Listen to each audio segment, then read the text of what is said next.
most people define success by how much money they have. Abundance is largely how big your house is, like everything being good in your life. Jump in. Because it's this distraction from the things we don't want to feel, and so we think the money is going to take away the pain. That's it. That's it. So what I learned from you is thinking about life as a game to really help people understand they don't have to stay stuck in their challenges, even when it's something unthinkable for others. Once we decide we're going to see those challenges and irritations as opportunity for growth, Yeah. and we can embrace those challenges and look for the gift, then we find the gift in those challenges. Correct. And I found it after losing my daughter. This is the Grief Talk Podcast with Vaughn Solis, helping you heal after loss and life's hardest hits. My guest today is Randy Lyman, author, physicist, entrepreneur, and expert in emotional intelligence and service-based leadership. With over 3 decades of experience and starting from humble beginnings, Randy built multiple 8-figure businesses, including an Inc. 500 company, earning multiple patents, only to discover that success without emotional alignment does not create real fulfillment or abundance. Facing emotional disconnection, Randy turned inward, igniting renewed purpose with greater impact. Today, and through his book, The Third Element, a #1 new release in motivational growth and spirituality, he shares principles and tools to help individuals and organizations transform from the inside out, turning emotional awareness and healing emotional patterns into authentic leadership, high performance, and lasting abundance. So, Randy, I want you to pop in and say hello to my audience, please. Hello, good to be here today. Yeah, I'm so excited. So, Randy, you and I connected and have communicated a little bit. I got your book, The Third Element. I love it. We have to keep this to an hour audience today, but that's kind of okay. So, we're going to kind of talk about the things that I think are important. I've been in metaphysics since 1982. So, a long time. So, when I was reading your book, it was familiar and, all that. So I want to set this up a little bit, Randy, because you're a physicist, an entrepreneur, an author, and have had many successes. I want to build this interview around the context of wealth, because you certainly had that. And what caught me to my eye about you is that the entrepreneurial huge success, 500 Inc. company, all of that. Listen, most people define success by how much money they have. And that's what I have really felt over all the decades I've been at this. Abundance is largely how big your house is, like everything being good in your life. Jump in. Because it's this distraction from the things we don't want to feel, and so we think the money is going to take away the pain. That's it. That's it. So what caught me to you was somebody, one, who has had so much success, but two, went, okay, I want to talk about emotions. So, audience, I want you to think about this, whether or not right up front you believe that your worth is rooted in your materialism, wealth, okay, however that's defined for you. And two, how well do you know yourself emotionally? Because these are the two pieces we're going to bring together. Randy's book, The Third Element, is a deep dive. I would say it will be a very deep dive for people that are new to this. And you write it beautifully, and you weave in everything that you talk about in terms of life as a game. So we're going to talk about, that was the piece that got to me, is to really understand life as a game. We're going to talk about this as if someone has basically no knowledge about going deeper and connecting to source, because that's the other piece, which is millennial old knowledge. We're here to connect to source. And the way you share your information based on your experience as a physicist, okay, so there's the science piece, right? And entrepreneur, there's the success. And then you go, but wait, I'm still not happy. There's a huge missing piece. So that could be you, audience, okay? I don't know if you've had Brandy's level of success, but being vulnerable about it. So we're also going to talk about the vulnerability piece. And Power in being vulnerable. exactly. But culturally, why we think that people who are emotional are reactive instead of being very responsive to their life, and how a person can get comfortable with understanding it's okay to actually be vulnerable in their emotions. So that's what we're going to tackle today, Randy. You good with that? Yeah, absolutely. Let's jump in. Okay.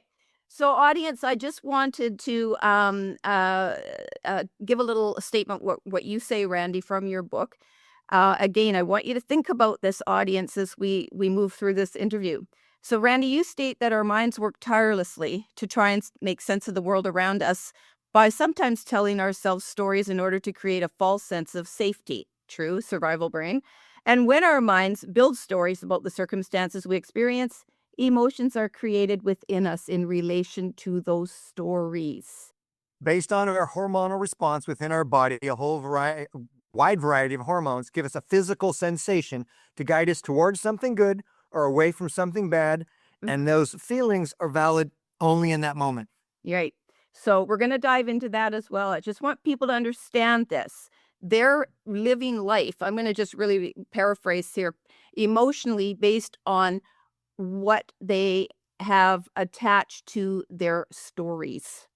Okay, and this isn't even yet getting into the part that we create them all, and I don't know if we're gonna have time for that. I just want you to understand your life as a story is part of the game, and it can be changed how you are perceiving your circumstances and your reality and your challenges, okay? The other thing I want you to really speak to a little bit, but acknowledge here, and you say that the emotional aspect of humanity is overwhelmingly overlooked, even when it comes to spirituality. That was a big piece for me because I've been talking about this for decades.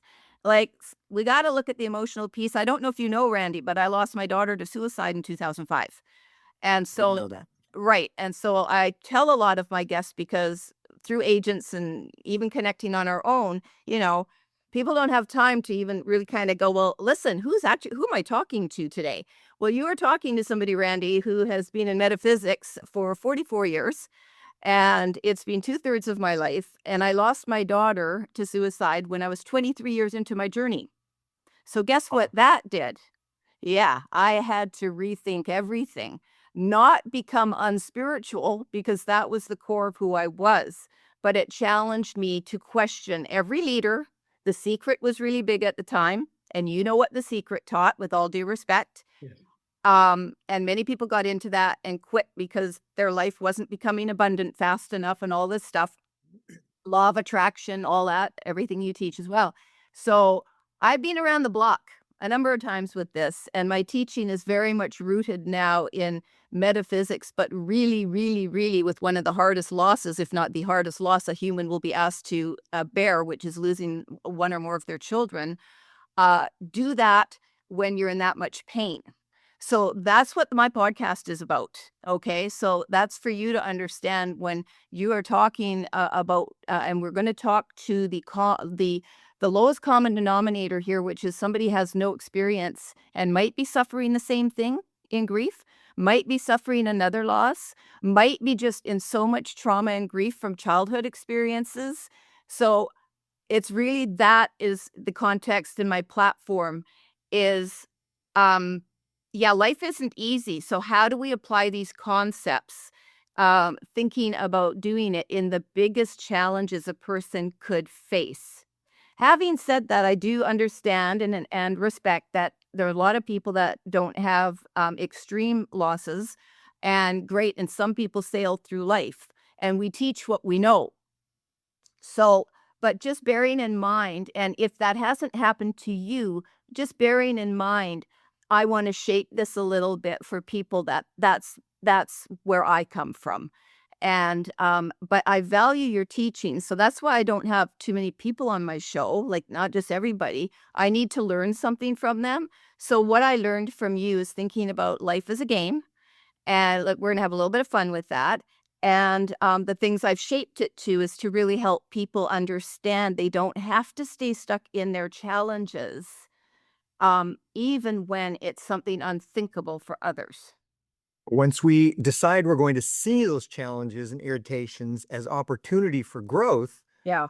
and we can embrace those challenges and look for the gift, then we find the gift in those challenges. Correct. And I found it after losing my daughter, who is 22, and she remains to be my greatest teacher. And we, in fact, enjoy real life afterlife communication since last summer. We've always had it, but literally, I just went public with a podcast this week on my AirTag as a phone. She does call me regularly, and it's the coolest thing. So I've already established quite a practice, but in spirituality and all of that stuff. But I always stay open to new information. So anyway, Randy, let's get to it. I love how you ask if our emotions are scary, useless, and shameful, why do we have them? Good question. And then what you just said, the third element, your book, that practice invites us or calls us to see our challenges as what you just said, gifts, opportunities, and realize the power and potential of divine love as we reconnect to source. That's essentially your work. I wanted to start with the 2 rules you have. And are these the game of life rules or just 2 rules in principle for your spiritual practice and anybody else's? Only 2 rules that are absolute Yeah. in our universe and our human experience. That's it. Everything else Okay. is pretty much a human, a humanly contrived rule. These are the rules that God gives us. And if I may, Sure. first one is love wins. When we respond to any challenge, any situation from a place of love and not fear, we can find a lasting solution. If there's any fear involved in our approach, we will not find a lasting solution. So first rule is love is most important and love wins. Second rule is God, source, the universe, spirit, whatever you want to call it, has no expectations for us and no judgment. But there are consequences. So all of our lives are co-created for us with the law of attraction, moment to moment, based on resonance with our thoughts, resonance with our action, and resonance with our emotions, both real-time emotions. And because emotions are bigger than time and space, any unprocessed emotions from our past are still vibrating and interacting with the law of attraction to attract situations to us, to mirror those old vibrational emotional wounds. And primarily because God wants us to heal and wants us to let go of those wounds. So that's what our irritations are for, is to remind us of the opportunity to heal. So again, no judgments, no expectations, but absolutely consequences, both bad and good. Now, I want to be clear for people that don't like the term God, that they have their own. Are you referring to this also as source? Yes. Source. I refer to it in the book as source because when I Yes. first wrote the first version, a friend of mine says, "Well, you can't. If you say God, it's going to turn a lot of people off. It turns me off." He said. So I said, "Well, you call it whatever you want. I'm going to call it source in the book because source, by definition, means Yeah. where everything began." Yeah. And I also say in the book, well, just pretend that there is no source. And still, if we're positive, we're going to have a better life. If we're negative, we're not going to have as good a life. But I'm assuming, and I write in the book, that there is something bigger than us that Yes. helps create our world for us. That's what source is to me. Yes, wonderful.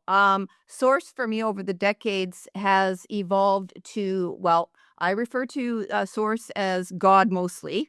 I grew up Christian. I'm not a practicing Christian because when I became very spiritual, to me it was just I didn't want the confines of the Bible, and so to me it's just this power, this power that we cannot see, we cannot understand. And it does guide us in conjunction with so many other things. So we're not going to define that audience today. When you think about it, I just want you to think about if you believe in a power that's greater than you as the human, and I love how you say human, that's us. Being is that other part. The What is, spiritual part of us. right? What is that audience for you? If you're a newbie, have you had synchronicities? Have you had things happen you can't explain? Where's that coming from? Randy, do you want to add to that? Well, we are spiritual beings Yes. on a human path, playing this game, this limited game, this complex game of being human. But at our deepest core, we're spiritual. We forget that. We are supposed to forget that. Yeah. And the game is to find our way back to that through all this, everything everything chaotic is illusion. The only thing that's real is love, and the rest is all illusion. And once we get to a place of understanding that and realizing that, not judging ourselves, not judging the people around us, and becoming clear in our thought, clear in our actions, and clear in our emotions, we can create a beautiful life. It works. I agree. So I'm gonna just recap, audience. So 2 rules: source is divinely good and wants what's best for us. 2, everything we experience, good, bad, or otherwise, is co-created for us and responds to us as part of law of attraction. Now, when I say co-created, I just want to say I believe, Randy, real quick, that we designed our lives before we even got to the incarnation with contracts, things like that, Oh, yeah. and how we respond to that incarnation. Everything we experience is guided by the law of attraction. And like you said, and you can tell people, what's the law of attraction really quickly for the newbie? What is it? Law of attraction is things that are like each other are attracted to each other. Mhm. Now we learn in science with electronic charge and magnetism, then opposites attract, but really with harmonic resonance at the deepest levels, things that are similar are attracted to each other. Now, it's not just our thoughts, it's not just our actions, and the third element, as I describe in the book, our emotions, from my experience, is absolutely the most powerful component in interacting with the law of attraction. But people talk about our thoughts only, and we don't talk about our actions because they're pretty obvious. If I stepped into another room, I manifested that reality of being in the other room through my actions, but it's still being created for me as I walk into the room. Exactly. So, law of attraction, we're not here to specifically talk about that, audience, but it's huge. There's tons of work on it. You go deep into your book really about law of attraction, but and that's science, right, Randy? You're Yes, it is. but From 19, yeah, two different occurrences in 1927, both independent from each other. One of them was Heisenberg's uncertainty principle, and the other one was the double slit experiment. And what these two groups of scientists, Heisenberg as an individual and the others doing the double slit, what they realized was that what we see as solid matter is really energy until it's called into action by either being observed or being uh, interacting with other matter. So everything is only energy. We know this at a nuclear level, yeah. and it's playing the part of our solid reality so we can play this game and have this experience in this hologram. Right, right, right. And so to be clear, thoughts are part of that, right? Energy. Thoughts Right. are energy. Our emotions are energy. We are energy. So it's natural. I did want to clarify, as a physicist, the law of attraction, we talk about it in energy, but is it also the vibration that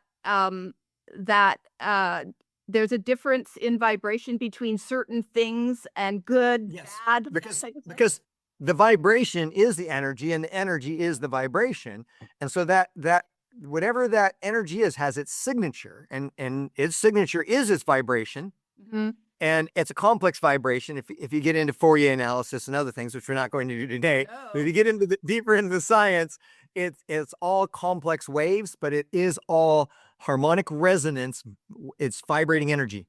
Okay, so the reason I'm asking this is people sitting there miserable, stuck, hopeless. We live in a world that's creating a lot of challenges for us to think about ourselves, the world at large. I'm in Canada. Pretty dismal for some people, okay? So, a lot of mental health problems. So, you get somebody and they're sitting there going, okay, I really want a better life. I really want a better life, but God, my life sucks. This is bad, that bad. Everything's negative. I want you to just tell them, if you can quickly, what's happening at a vibrational level for the law of attraction to respond to them with more problems, more challenges, things breaking down, bad relationships. What's happening? If I'm frustrated, then the law of attraction says, oh, frustration. I will bring you more of what you're feeling. I'll bring you more of what you're focusing on. I'll bring you more of what you're talking about and thinking about. And so it says, okay, I'm feeling disappointed. And then I feel that. Well, the universe brings me more things to be disappointed about. And then now I'm really disappointed. Oh, great. We'll bring you more of that. Instead, I can say, hang on, I'm going to try something new. I'm going to suspend my doubt, and I'm just going to pretend I'm happy, and I'm going to fake it till I make it. Now that sounds really shallow, but I tell you, it's a great place to start. And here's the something I talk about in the book. If we can find things to be grateful for, I'm alive. I'm healthier than my neighbor. I have a roof over my head, or at least I have a doorway to sleep in. And we become grateful for that. Now suddenly we're vibrating at a level of thankfulness and gratitude. And that is the cheat code to go from this sucks to, hey, this over here is really small, but it's still good. And then it gets bigger and bigger and bigger and bigger. Yeah. So really simply, audience, if you're in that negative headspace, everything in your life is negative, you could have the nicest house and the greatest job and you're still miserable. I was that guy. You were that guy. And so really quickly though, switching it, because there's going to be those, I don't believe that. Switching it just for a moment changes the vibration in milliseconds. As soon as you do the switch, the vibration changes, right?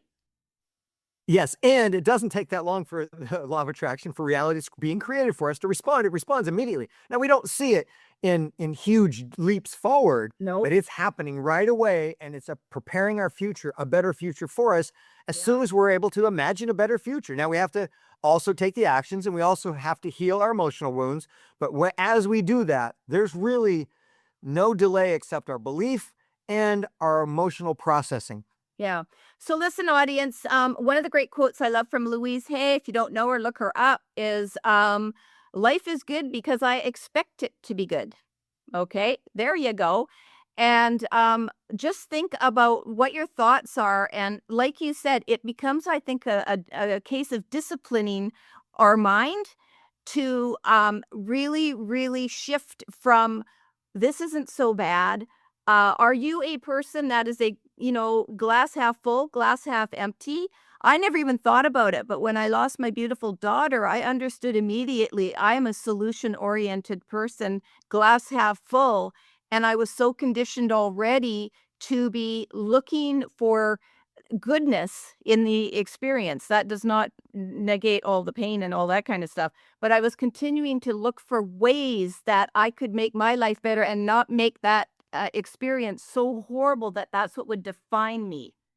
You transformed your experience, and that transformed your life. We Yeah. find what we find what we go looking for. Yeah. So, but I do want to say, Randy, do you think this is a daily practice? Because I literally do. Well, absolutely. And I tell people I've been on my path for 36 years, and I hope I'm halfway through. Maybe you're only a third through because I want to live long. I want to live long. It's ongoing, and that's Yeah, I know. and so, and I talk about this in the book, as you know, God is boards. Yeah. If you're living where everything's wonderful all the time, Oh, then I want some excitement. I want something new, and that's why we're here. This is Yeah. exciting. Now it's damn challenging, and it's messy, and it can really hurt, but it's not boring. yeah. Now everybody's going to want to know, Randy. Come on, you were making mega bucks, right? With your companies. Yeah. People are going to want to know. Okay, so because they think, oh, come on, if I'm rich, everything's going to be great. I'm going to have a big house. I'm going to have a deluxe car, and I'm going to travel, and I don't have to work unless I want to. All those things. How about you clear that mistake up for folks and tell them what it was you discovered from having it all and still not being happy? So I was still pretty young, but at the age of 28, I started my path, still at 30, and I had multiple $1 million businesses. I can travel any way I wish to, and I had everything I need. I was living comfortably, had the cars, had everything. But that didn't change how I feel. That didn't change my my outlook every day when I get up. If I was worried about my business, even though I'm making money, my mind, my patterns were saying, oh my God, this is not enough. I need to do more. The next step is going to make me happy because I'm not really happy now. And I believe in my mind, this next step's going to make me happy. When I stopped and I realized what was keeping me from my happiness was my emotional pain I was avoiding.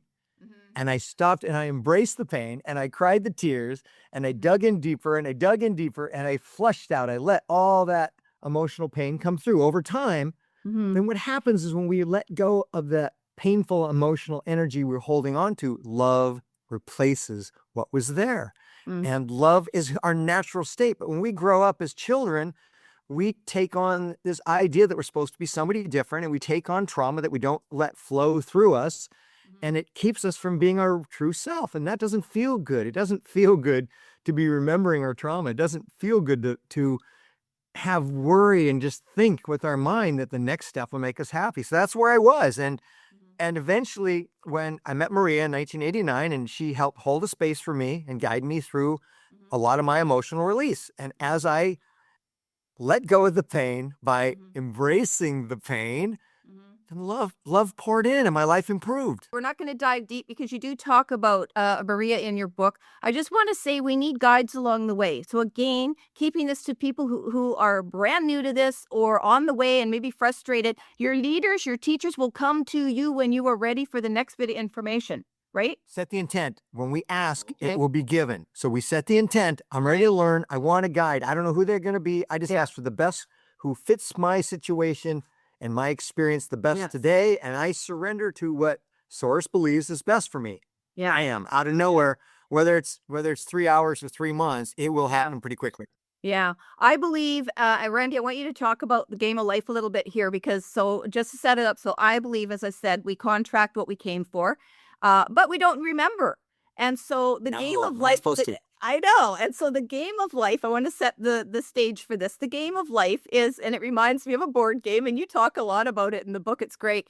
We're going around this board, so we're going through our life, and you can, I don't know, I would look at those lessons going around, or the board, the game, all my lessons, all my experience. I look at life as chapters, and various things, life change. It depends what you bring into your life to learn, but at the root of everything, I've always looked at, there's something I need to learn from this.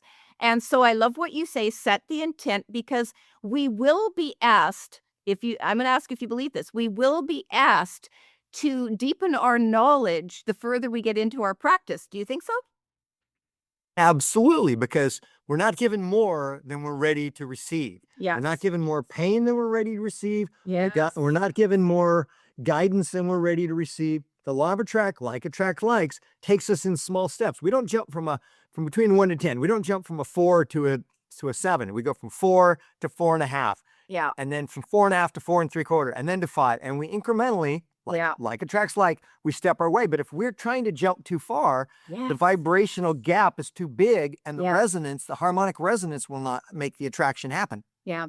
What do you want to say, Randy, about people setting intentions and setting goals and, like, I'm on this path, I got it. And they're intending for things that they're really not aligned with, that they didn't come to this life to experience. What do you want to say about people becoming more aligned with purpose and things and people that they really do want in their life, which is not easy to really figure out for a lot of people? You get what I'm saying? Absolutely. You know what I'm saying? Okay. Absolutely. So I absolutely disagree with a very famous channel who says avoid emotional pain. I absolutely disagree with that.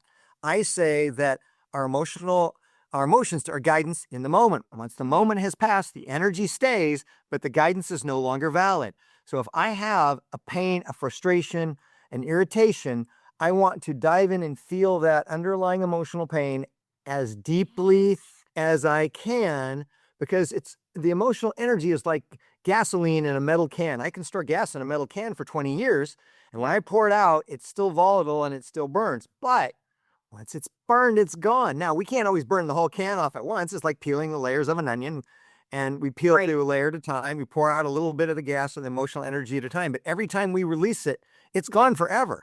And thermodynamics, this is the first law of thermodynamics in physics. Love it. Energy is neither destroyed nor created, or created nor destroyed, excuse me. And so when we have a mental reaction, our body creates hormones, we feel that energy, that physical energy in our body, we then store that if we don't release it.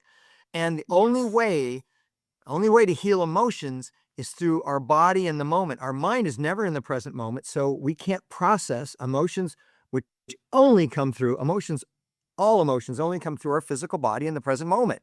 And that's why Eckhart Tolle talks about the present moment. Now, he doesn't go into emotions like I do, but the people who say avoid your emotions, no. This is going to seem like it doesn't work. It's counterintuitive. It is the biggest gift we can ever have, is to be brave enough to feel the pain to cry the tears. I'm a 64-year-old man. I have no shame in crying the tears of my own emotional pain and letting it go. And that's where the power is. How wonderful. So I, just to be clear, have never come across anyone that says avoid emotions. So that just tells you in my reality, it's all about emotional work. And I've been frustrated. I became very frustrated when I became bereaved in 2005 because I wasn't allowed to show my emotions and be authentic as a bereaved mom. So that my root I became an author of 3 books, and the root of all of my work, became very much about that. What you're saying, you're presenting it a little differently. I'm presenting it from the bereavement side, but the authentic, genuine side. And by the way, the word authentic is being thrown around too much. So I love like being truthful and honest and genuine with who we really are. And that is the biggest frustration in the grief world, is we have to hide our stuff. We have to hide our pain. No, we don't want to hide it. And also, when people talk about the law of attraction, don't think negative thoughts. Don't deal with your negative because it'll bring you negative. No, embrace it, work through it, pour out that emotion, burn it off. It gets out of the way. Now our thoughts are more effective. Our actions are more effective. But we have to embrace those emotions that are holding back. I look at it this way. So we can have our mind on track, full throttle. We can have our actions on track, full throttle. But if we have emotions we need to feel that we're not feeling, that's putting the brakes on the situation. And we got to release those brakes. And the only way to do that and move forward is to embrace it and heal it. It's messy. It hurts. It's not fun, but it's really freaking powerful. Yeah. Now, I want to say, and Randy, you're probably going to concur with this, work with someone, folks, if you are afraid to tackle stuff.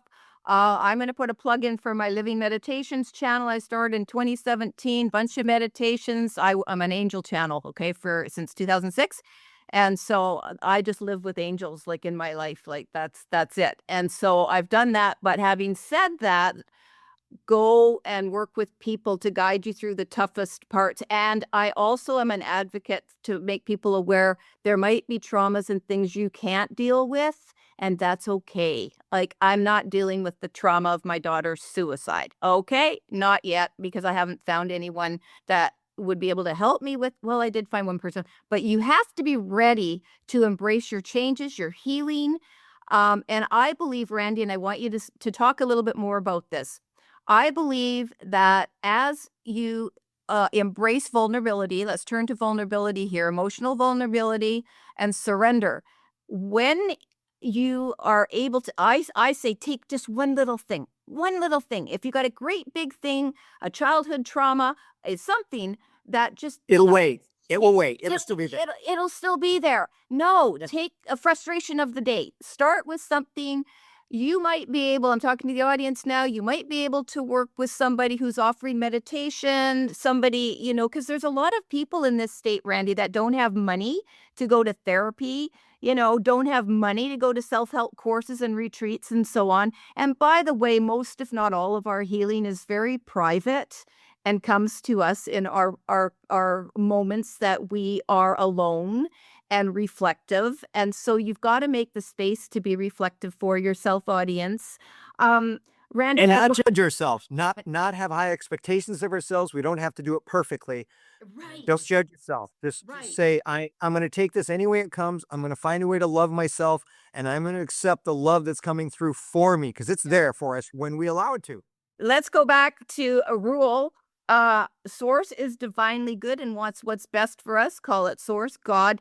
That is a fact. Let's talk about that a little bit here, Randy. We must, because healing is self-love. That's it. I'm telling you, as a bereaved mom for 20 years, 21 in July, honest to God, losing a child or any other horrendous trauma or loss, it will give you years and years and years and years of the opportunity to stop berating yourself, to work out all the lessons, to work out all the emotions, negative ones, how much you hate yourself, all the regrets, everything you did wrong, etc. I'm telling you, choose your experience and use each one of those emotions as it comes up. I'm going to offer this, and Randy, you say what you want to do. Use each one to work on self-love, and tell them if you agree with that or have another technique, and how they can sort of almost discipline themselves to believe it.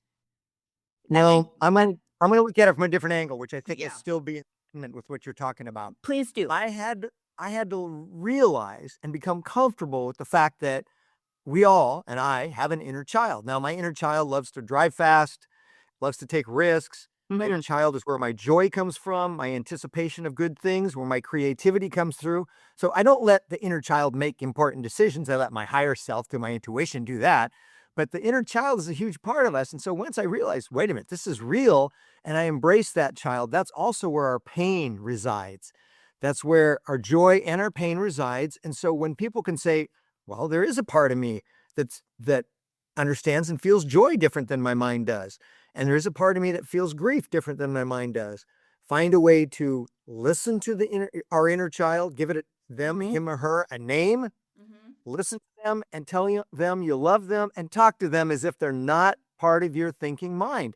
And that may sound crazy to people, but I'm a scientist. I live in the real world. And for me, the real world is all about the inner child is really powerful and really helpful. And that's where I think people can find the most healing the fastest, is just talking to that part of themselves that is waiting to be recognized.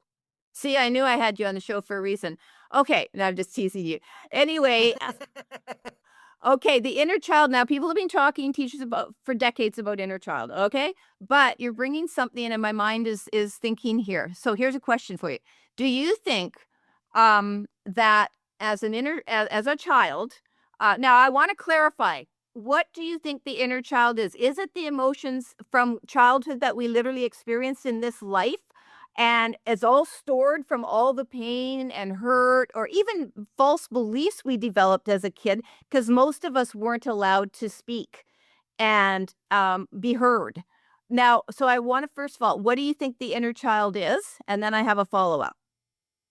It is the purest form of our human experience that is connected to source at a higher level, not through intelligence necessarily for information, but intelligence in the way of feeling love, feeling connection to other people. We can think we like somebody, but when we feel that person and we meet somebody and we're comfortable with them, and then we can be happy and we can be our genuine self, that's inner child. That pureness that comes through when a baby is born, that pureness is there until the environment, the parents and the neighbors and the brothers and sisters in the environment beats a message into us.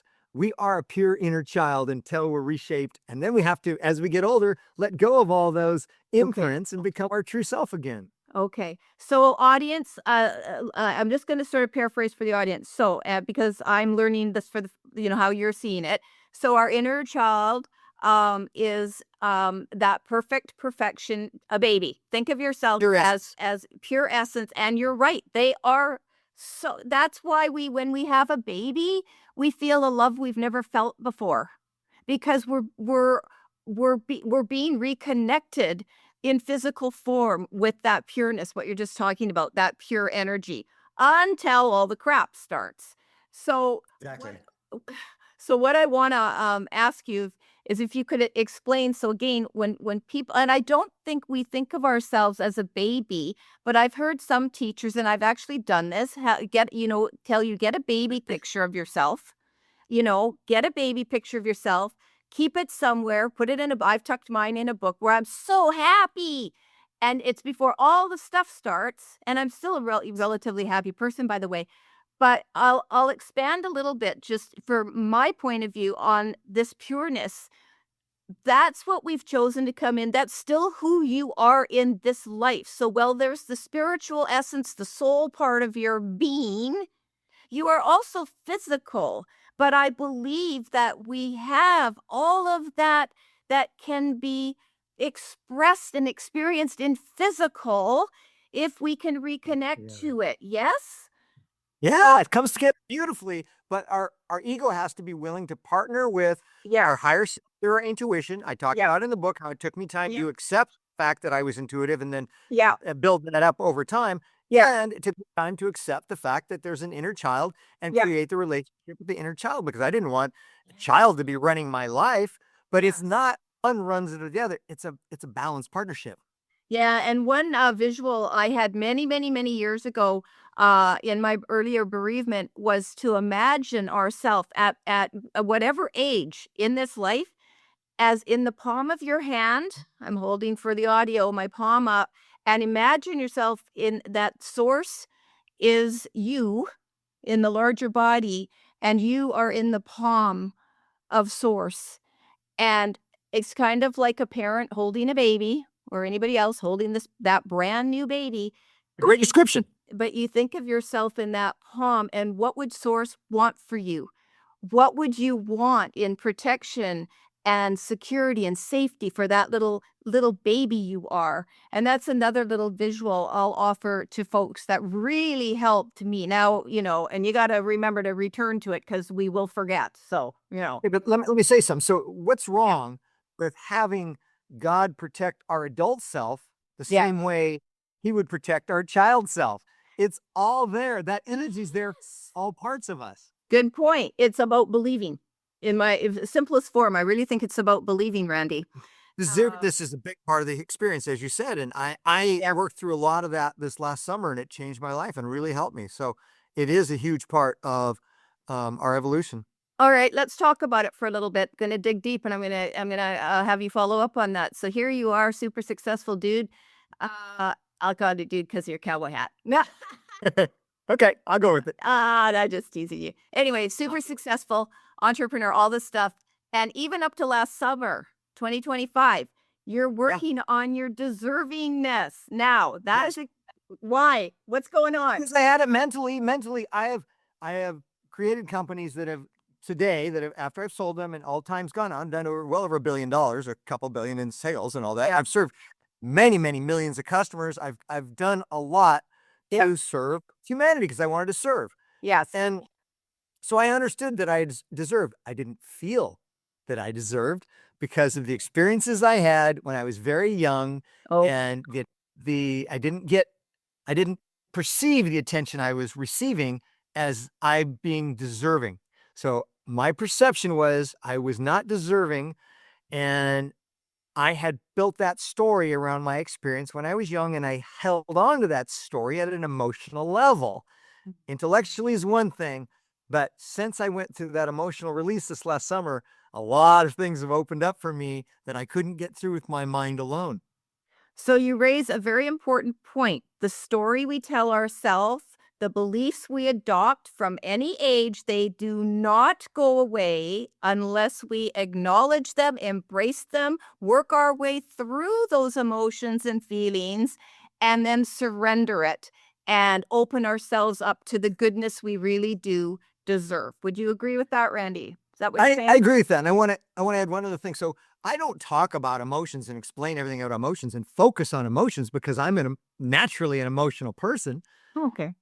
That's not why I do it. I do it because that's the way the universe is put together. That's the lever to pull to improve my life. That's the lever to pull to improve my relationships, my abundance, my health, my wealth, all that. So I work on all three elements: my mind, my body, and my emotions. But again, I don't say this because that's naturally who I am. I had to learn this.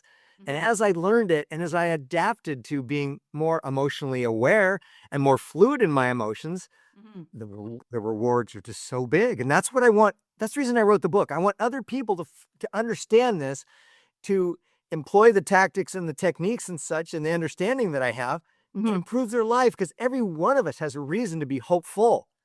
And every one of us can find ways to improve our life. And that's what I want people to experience. Yeah, it's really, I want you to explain the bones of the third element. What really is the third element? Break it down a little bit for the folks. And they'll get you, listen, buy the book, guys. It will require, I just want to say, it will require commitment and probably revisiting parts of it. Yeah, just read it over and over. It'll be there. Every great book does that. Every great book does that. So don't be put off by it. So explain the third element.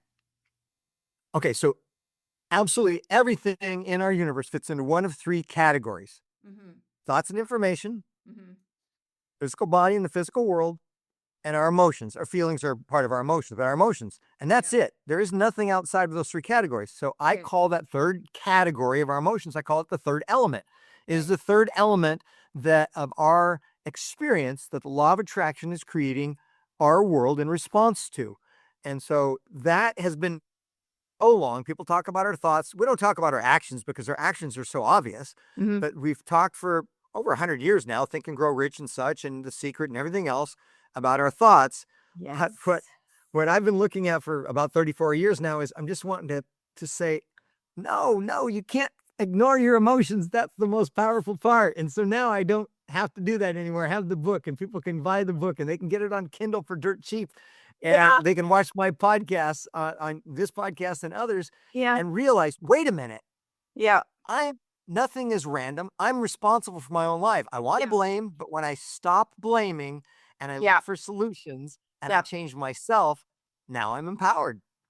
And again, we're just talking tip of the iceberg here, folks, just to give you, um, basic surface information. Even what you just said, I'm responsible for my life. Yeah, a lot of people don't want to be responsible for their life, and I do a lot of work in self-responsibility. Go look at a ton of my coaching episodes, folks, as well, because I do a lot of work in that. Because here's the thing, when something bad happens to us, we don't want to say, I created that. No, somebody did it to me. Somebody did it to me. The world is bad. Life's bad. Everything sucks. Let's talk about being responsible, Randy. Okay, so 40 years ago, that was me. And so I tried to change everything in the outside world. I fired people. I got upset. I tried to set up boundaries. I tried to do all that. Now, sometimes it was warranted. But once I learned to wait a minute, let's look at myself first. Mm-hmm. What's my irritation? What's bothering me? Where am I blaming? And how can I find an emotion within me related to this exterior challenge? Well, then I found that most of the time, the solution wasn't changing the other person. The solution wasn't discipline. The solution wasn't boundaries. The solution was emotional release. And I'm going through this in some challenges in my life right now today. I have some things that are coming up that are irritating. They're frustrating. So what do? I do breath work. I go for a walk. I meditate. I journal. I find a way to feel that pain. And then the problem, bam, it's just gone. And for me, that's not magic. That's the way the universe works. But if somebody says, well, Randy, that doesn't feel real, try it. Suspend your doubts. Try it. And so we all have the ability to improve our life once we stop blaming. Yeah. And so, really, in a nutshell, folks, let's not discount the importance of the mind and what we're thinking. Because if we think we're a great person and we have a great life and we can be happy, even if it's not within our reach right now, but it's all there, it's our thinking, our thoughts, our beliefs, and so on. Everything is in the emotional healing, though, because that's what traps us, in my view. If we don't fix it, those thoughts, those beliefs, our mind is going to be cluttered with all the negativity. Do you think? If I go back to, God, I don't know, it's almost 20 years ago now, to Yeah. somebody, a manager in my company, one of the people who work with me, and they managed a department. Yeah. I could not get their act together. And so I said, I'm going to look at myself. I worked through my emotions. And suddenly this person who was not doing a good job, who was not competent, they became competent. They started doing a great job. Their department improved. And it wasn't because of my thoughts. It wasn't because of my communications. It wasn't because of my actions. The improvements I had in their department was because I worked through my issues. Now, people say, well, that can't be connected. At an energetic level, as physics is proving, everything is connected. Yes. Let's talk briefly about the ego because I want to clarify. Are our mind, are our thoughts and beliefs related to ego then? Yes. Okay. So the ego is that part of us. This is our personality. It thinks, it has desires, it has goals, and it has things that it wants. And we need that, and we need it to protect us, and we need it to have for source to have unique experience through our free will. But if we let only ego run the show, then there's problems. But if our ego partners with our higher self and partners with our child self, and our ego finds balance, then it becomes beautiful. And the funny thing is, our ego, our mind, will protect us from everything except itself. Okay, maybe I'll title the episode this. Anyway, I want to just clarify again for the audience, further to what you just said. The role of the ego, this is from your book, is to help us feel secure and stable. And so when we look at that, and I've done other episodes with other people who work an awful lot in survivor brain, we need to survive. And so we're not going to talk about all the parts of the brain. I've done other episodes. You can look on internet, about all the different parts of the brain and what they're doing. But suffice it to say, the ego is there. And you say, here's what I love. It works in the realm of the intellectual and material, that it perceives as part of self and the parts we can control. But it also pushes us to want more, forgetting our divine selves and avoiding our emotions. And that is key to what we're just talking about. So if we're trapped in ego, and I would offer anybody who is a completely disaster in their life, and their life is a disaster, they are trapped in their ego, man, right? They're attached. They're attached to Attached. not only the outcome they want. Now, God wants us to have goals for outcome. Yeah. And we should be surrendering. I want this or better. But what Source does not want us attached to is the path between here and there, because our human mind has a path that it can create that's limited. Source can see opportunities for a much better path. So Yes. keep the goal, keep the end goal in mind, keep Yes. the desire in mind, but Yes. surrender step by step to a better path. Yeah, here's another visual I learned decades ago. Ego is the path we're climbing up the mountain. Source is the view from the top.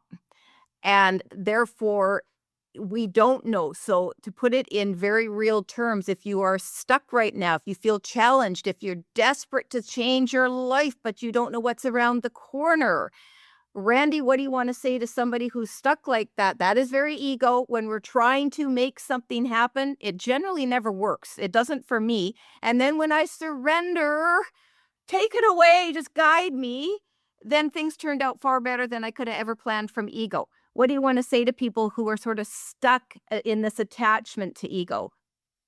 Ego, and what Eckhart Tolle calls the pain body, always wants to be right. We don't have to be perfect. When we say, okay, I don't have to do this perfectly, I don't know what to do, I'm asking for guidance, I surrender, I'm going to take my steps that are obvious in front of me, but I'm going to look for signs, I'm going to look for signals, and I'm going to be open-minded to see what else can come along. And again, when we try to do it perfectly, we limit ourselves. Now, if I'm building medical equipment or I'm building an airplane, yeah, I want to do that perfectly. But if I'm doing emotional growth, I'm not going to do that perfectly. No, and you're going to do it all your life, folks, once you commit to this. I also think it's a practice that we have to, first of all, sort of be curious about the idea. Once we embrace it and commit to it, it's going to be lifelong because, Randy, we're never, ever going to be without some challenges, right? How do you want to... That's the game. That's part of the game. Because we wanted that. We asked for that. We opened up the brochure and I said, oh, here I'm going to get bullied in junior high, and then I'm going to break my wrist later. I'm going to break my neck when I'm 7 years ago, I broke my neck. We're going to go through divorce. We're going to go through a lot of other things. And we chose all those when we looked at the menu before we came down here for this live. Exactly. So not to, as we get to the top of the hour here, not to not talk about the game of life. So just to put it in terms again from your book, you say the game of life is how the law of attraction works, and it is to help us return to our true identity connected to source or God, whatever you call it, folks. Yes. So I want people to understand the game of life a little bit. So when we've talked about everything we talked about, and people are like, "Oh wow, oh God," but I don't want the problems. I'm just going out partying, you know. Which How's hey. that working out for you? Yeah, how's that working out for you? Or I'm addicted to these relationships that don't work, or anything else that feels like discord in your life. Randy, how can they get themselves into a mindset of, oh, yeah, this is a game. Think of yourself going around the board game of life. I'm supposed to get back to source. How can they? And that's where the challenge is. And I want to embrace the lessons and the challenges. Really, really, in a nutshell, what would you tell them as a first good step, or a beginner who's getting frustrated, how to stay the course? This is the theme of my book. First, we want an understanding of how the universe works. Mm-hmm. Then it's great to see examples of somebody else who's used it, and we see it works. Yep. So we have an understanding, and then we see by somebody else's example, we see light at the end of the tunnel. And then And then when we see light at the end of the tunnel and we're willing to go down that road, go down that path, and take chances and learn new things. But first we have to have something that gives us a sense of safety. And that's what is a big part of my book, is the understanding and the examples provide safety. And once a person is there, then, and I'll give a plug for the book again, chapter 7, I go over 14 different exercises people can do to work towards emotional healing. So intention, understanding, and start doing the work, knowing that it's going to be messy, but it's worth it. Yeah. And so, gain audience, get Randy's book, but there are so many books. But I want to make a plug here for those of us who work in the emotional part of it.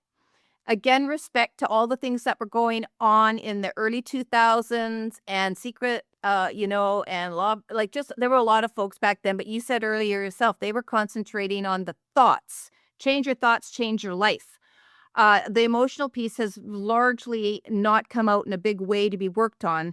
And so we need to bring attention to this. And that's why I was so excited to have you come on the podcast, because we need to do this. I want to also speak again as we round this out. So you say that being emotional is synonymous with being reactive rather than rational. And herein lies the fear of being vulnerable.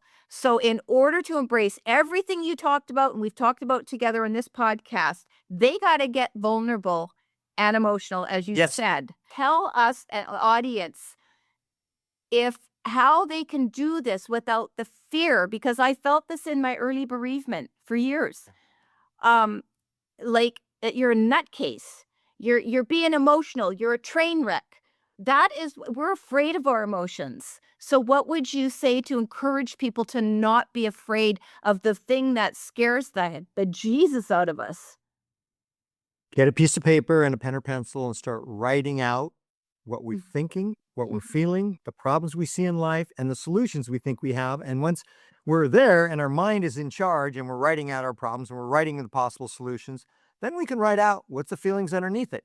If we don't identify that feeling, it's going to get louder and louder until we pay attention. And the fastest way to pay attention to our feelings and take the negative energy away from it is to acknowledge it by writing it down. And for left-brain people who want to be in charge, that's easy. For people who are afraid they're going to get stuck in their emotions, they're still operating from a place of their mind. So it's not about making decisions based on emotions. It's not being an emotional mess. That's not the goal.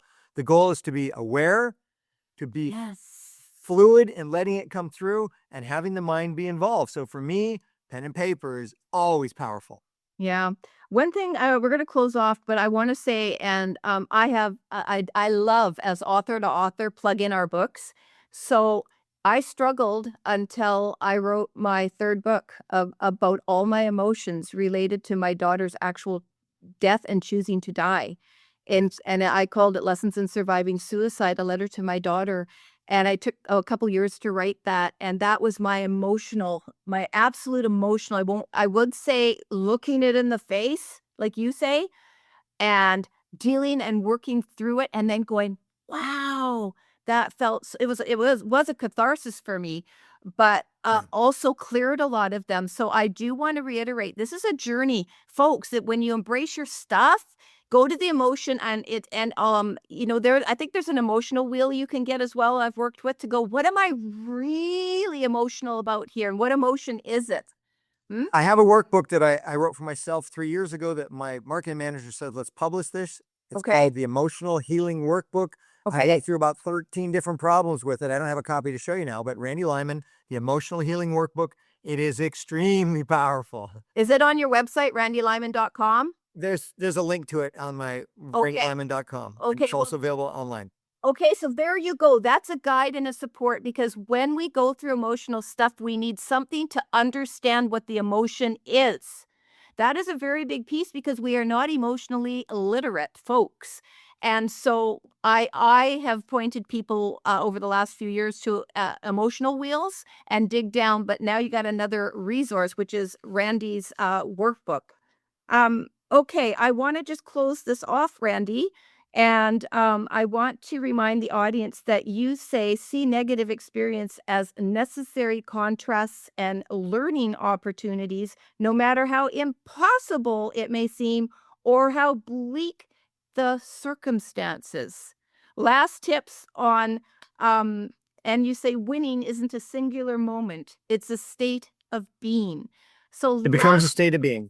last tip on just getting them started and understanding you don't have to win this thing in one felt swoop or in the next year. It is a lifelong discipline and the rewards are worth it. And I would just like to again state what you think you want today may not be what you actually want or came here to do. Bear that in mind. What are your last thoughts on it, Randy? This has been great. Be willing to cry the tears, knowing that they will not overwhelm you. They won't take us over. They will, if we avoid the pain, it will take over our life. If we embrace the pain and we feel it, then now we're in charge. And it'll only go as fast as we're ready to go. Never fear the pain. God doesn't give us more than we're ready for. That's my advice. I believe that as a bereaved parent, we don't get what we didn't come here to handle if we choose to handle it. Randy, we kept this to an hour. It feels like a marathon. So get the book, listen to this again. We're just giving you surface stuff, just throwing at basically the tools, the wisdoms, the science, the rules. We're just throwing it all in this hour, jam-packed with knowledge, and invite you to just be curious. Somebody I have who channels Einstein says, treat life like a science experiment. Become the experiment. And I love that because that's what curiosity brings us. All right, Randy, we're going to close this off. Any final thoughts? Did you want to talk about anything that I didn't get to? Well, you already mentioned it. People need to be checking out your podcast. People need to be seeing the work that you're sharing. I'm serious. They need to be seeing the work that you're sharing because you've lived this. You're still living it. And you're a great example to people of what's possible to take a horrific experience and turn it into a growth opportunity and an opportunity also to learn and grow and help others. Yeah. Well, also, and to you as well, thank you so much for being vulnerable. Thank you. And it's randylyman.com that people can go to. Yes? Yes, exactly. Lyman, randylyman.com. Yeah, I'll have the link in the show notes. And there's just so much. So we're out of time on this one. But Randy, thank you for being a wonderful, wonderful guest and great meeting you and chatting. So thank you. Thanks for having me on. It was a lot of fun. Okay, thanks.